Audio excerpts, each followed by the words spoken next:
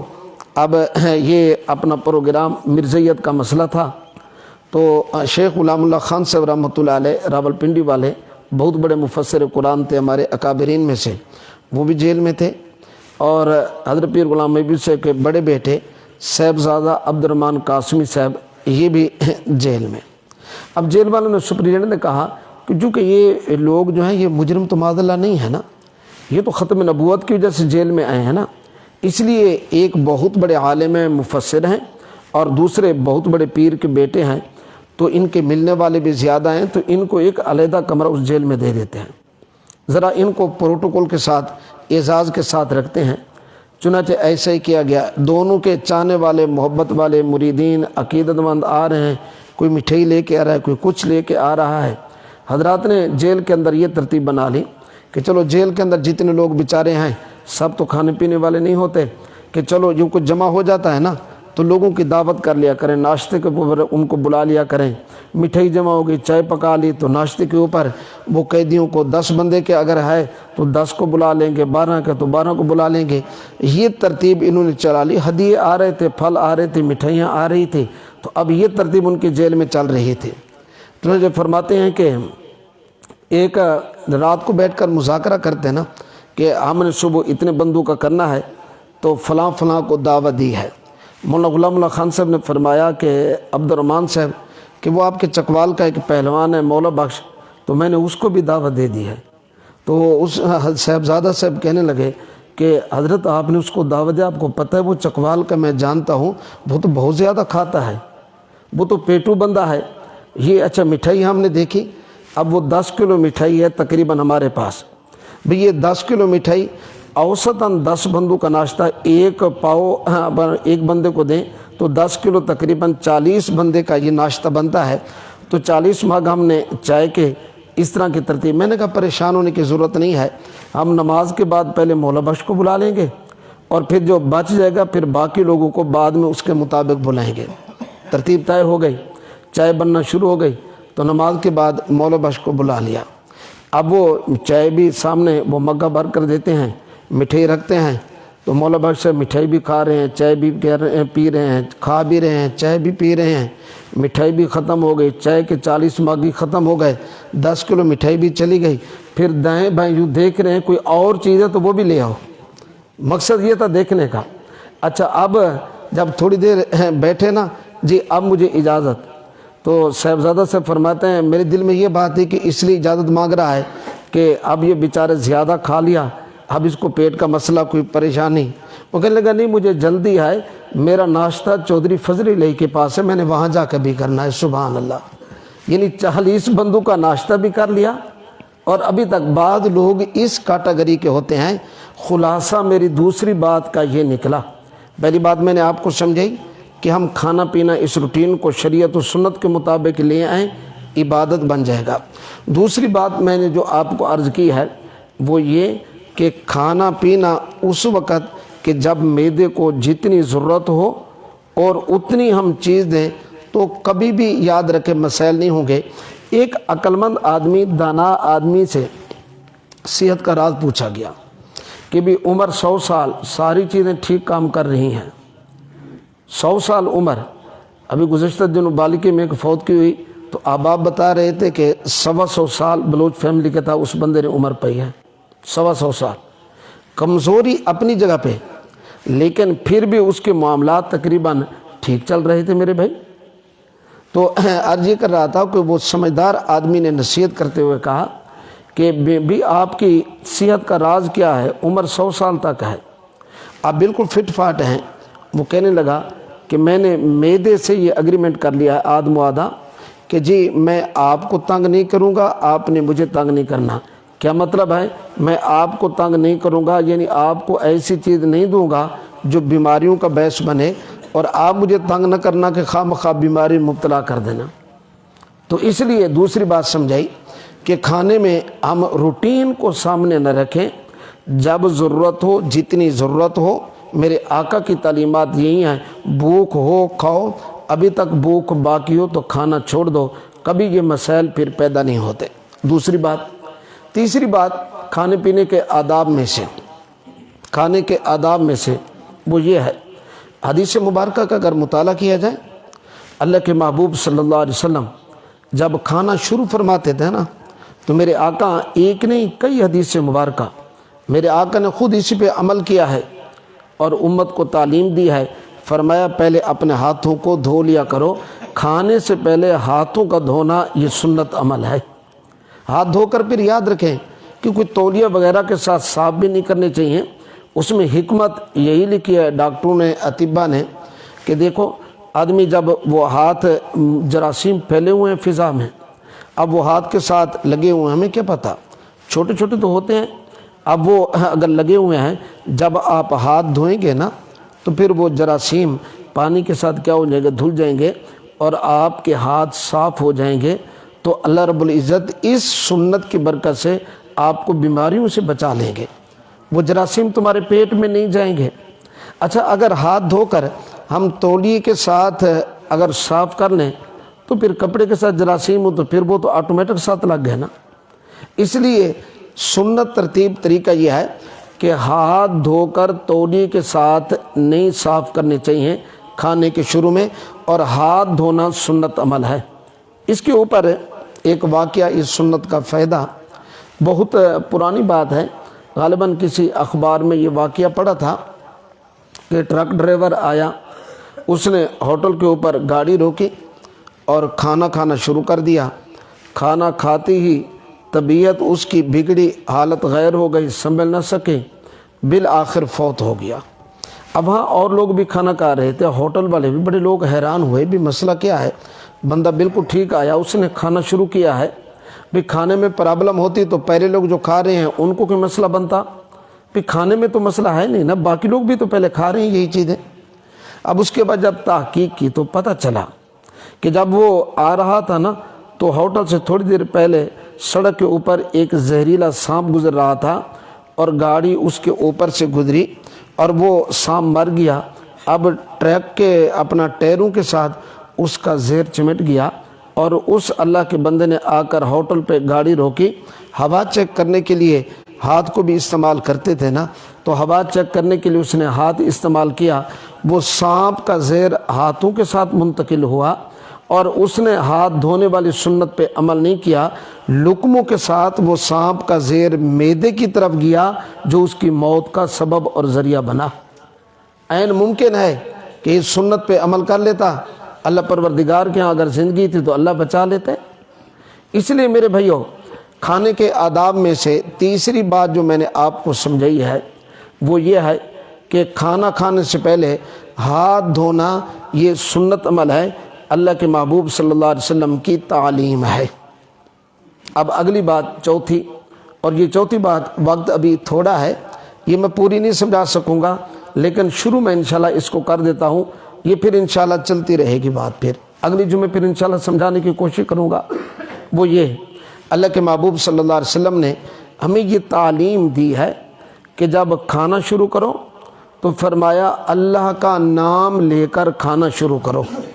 اللہ کا نام لے کر۔ اور میرے آقا نے ایک حدیث مبارکہ کے اندر یہ بات موجود ہے، سرکار دو عالم صلی اللہ علیہ وسلم نے ارشاد فرمایا کہ جس وقت بندہ گھر میں داخل ہونا اللہ کا نام لے۔ اللہ کا نام لینے سے مراد کیا ہے؟ اللہ کے نام لینے سے مراد یہ ہے، چلو بسم اللہ پڑھ لیا ہے، ویسے پوری دعا بھی ہے۔ اگر بندہ اللہم انی اسألک خیر المولج و خیر المخرج بسم اللہ ولجنا و بسم اللہ خرجنا و علی اللہ ربنا توکلنا، یہ حدیث پاک کے اندر پوری دعا بھی موجود ہے نا، کہ جب بندہ یہ دعا پڑھ لیتا ہے نا تو اللہ رب العزت پھر کیا کرتے ہیں، پھر یوں اللہ کی طرف سے حفاظت ہوتی ہے کہ شیطان اپنے شیطانوں میں اعلان کرتا ہے اب اس گھر میں ہمارے رہنے کے لیے کوئی گنجائش باقی نہیں رہی۔ بھئی اس نے اللہ کا نام لے لیا ہے، بھئی دعا پوری یاد نہیں ہے جو میں نے پڑھی ہے، چلو بسم اللہ الرحمن الرحیم بندہ پڑھ لیتا ہے، مقصد تو اللہ کا نام، اللہ کا ذکر ہونا چاہیے نا۔ اب اگر دعا یاد ہو جائے، یقین کر لیں اگر اس کا ترجمہ، اس کا مفہوم میں عرض کرتا ہوں کہ سرکار دو عالم صلی اللہ علیہ وسلم نے جو دعا کی تعلیم دیا ہے نا، اس کا ترجمہ یہ ہے، مفہوم یہ ہے کہ اللہ میں گھر میں داخل ہو رہا ہوں، میں بہترین داخلے کا آپ سے سوال کرتا ہوں، جب میں باہر نکلوں نا پھر بھی بہترین حالت کے اندر اللہ تیرے نام سے میرے گھر میں داخل ہونا ہے، تیرے نام کی برکت کے ساتھ میں نے گھر سے باہر نکلنا ہے، اللہ تو میرا رب ہے، میں نے تیرے اوپر بھروسہ اور توکل کیا ہے۔ اب دیکھیں نا، گھر میں بندہ گیا، کوئی ناگاہی ایسی صورت، کوئی خبر، کوئی ٹینشن، کوئی مسئلہ، تو میرے بھائی بیوی بچوں کی طرف سے، رشتہ داروں کی طرف سے پہنچ گیا۔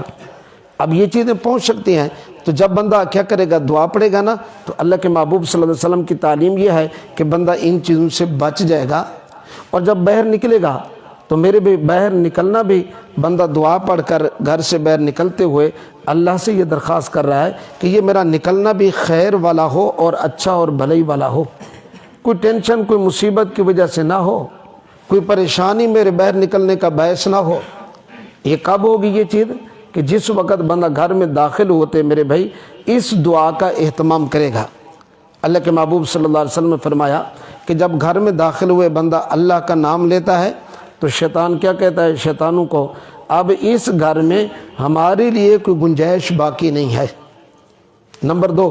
اچھا شیطان اگر وہ رہ لیں پھر مسائل تو بن جاتے ہیں نا، پھر میاں بیوی کی، اولاد کی اونچ نیچ، یہ وہ سارے، یہ ساری باتیں اس میں آ سکتی ہیں نا، کہ بندہ دعا پڑھ لے نا تو سارے شر سے بندہ بچ جاتا ہے نا۔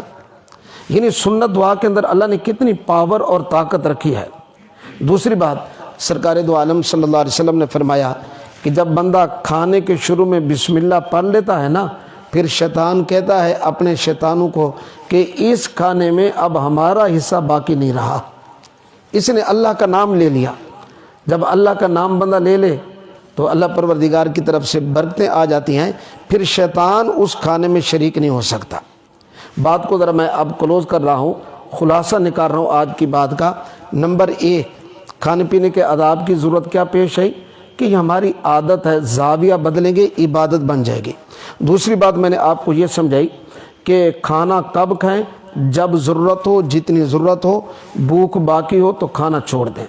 تیسری بات میں نے آج آپ کو یہ سمجھائی کہ کھانے سے پہلے ہاتھ دھونا بھی سنت عمل ہے۔ اور چوتھی بات میں نے ابھی شروع کی ہے، اس کو جب مکمل کریں گے شاید آدھا گھنٹہ اس پہ لگ جائے، کہ اللہ کا نام لے کر کھانا کھانا، اللہ کا نام لینے کی حکمت کیا ہے، برکت کیا ہے، اگر نہیں لیں گے تو نقصان کیا ہے، بھول جائیں تو تلافی کی شکل کیا ہے، اور پھر کھانے کے دیگر آداب، یہ باتیں انشاءاللہ اگلے جمعوں میں آئیں گی۔ دعا ہے کہ اللہ تعالیٰ توفیق عمل نصیب فرمائے۔ وما علینا